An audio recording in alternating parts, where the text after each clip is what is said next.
a machine to the periphery at the site of injury and then you do it and then you bring it. It is not possible.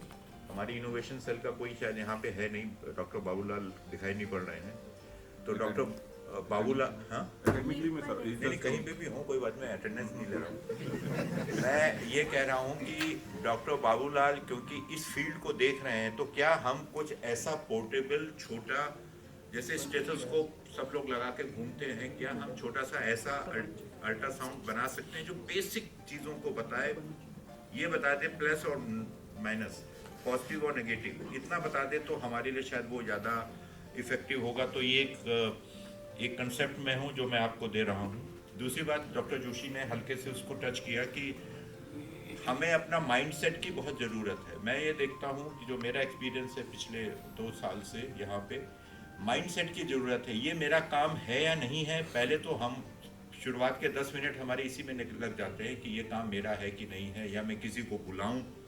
मुझे ऐसा लगता है कि हर वो आदमी, चाहे वो किसी भी पोस्ट पे क्यों ना हो, यदि वो इमरजेंसी मेडिसिन, इमरजेंसी ट्रीटमेंट से वो जुड़ा हुआ आदमी है, तो उसका सबका काम है कि उसको सब कुछ आना चाहिए, चाहे वो उसका बैकग्राउंड कुछ भी हो, चाहे वो पीडियाट्रिशियन हो, चाहे वो न्यूरोसर्जन हो, चाहे वो जनरल सर्जन हो, उसका सबको सब कुछ आना चाहिए। तो और इसी तरीके से हमारे ANS SNO पीछे बैठे हैं, इन लोगों को भी कंसेप्ट ये होना चाहिए कि आया तो ज़रूरी नहीं है कि वो रेजिडेंट को बुलाएं और उनसे कहें कि सब ये करो। आपके पास मशीन है, आई एम वेरी मच श्योर कि डॉक्टर मलिक हमेशा आपके द्वारा मशीन अवेलेबल रहती है, ऑलवेज, आई नो। तो उसको सब लोगों को यूज़ करने की होना चाहिए, उसके लिए वेट करने की ज़रूरत नहीं कि रेजिडेंट आएंगे, सर्जन आएंगे, फला कार्डियोलॉजिस्ट आएगा तब वो देखेगा टेम्पोनाट है कि नहीं है। ऐसा मुझे लगता है कि नहीं होना चाहिए। और हमारे यहाँ टीचिंग ट्रेनिंग शुरू हो गई है डॉक्टर, मुझे लगता है कि इट्स ए हाई टाइम कि हम डॉक्टर रुचि के साथ मिलके जो हमारी MD ट्रेनिंग प्रोग्राम है, हम लोगों को अलाइन करना चाहिए। I am very I mean थोड़ा सा मेरा अप्रीहेंशन है कि whether we are on the right track or not, but I am using this opportunity to request you and you people to work together so that दोनों department, I mean दोनों institute जो हैं वो MD training में मदद करें।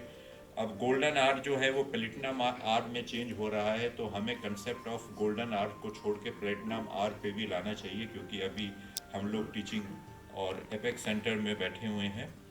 और last बात मैं ये बोलना चाहूँगा कि जब आप इस तरीके का अल्ट्रासाउंड की ट्रेनिंग कर रहे हैं, why not you start a fellowship of few weeks, the Dr. Malik and Tem, why not you start a fellowship of few weeks so that these people can come through the NHM and all, so that they can be benefited, and when they will go out, they will be a useful tool for emergency management.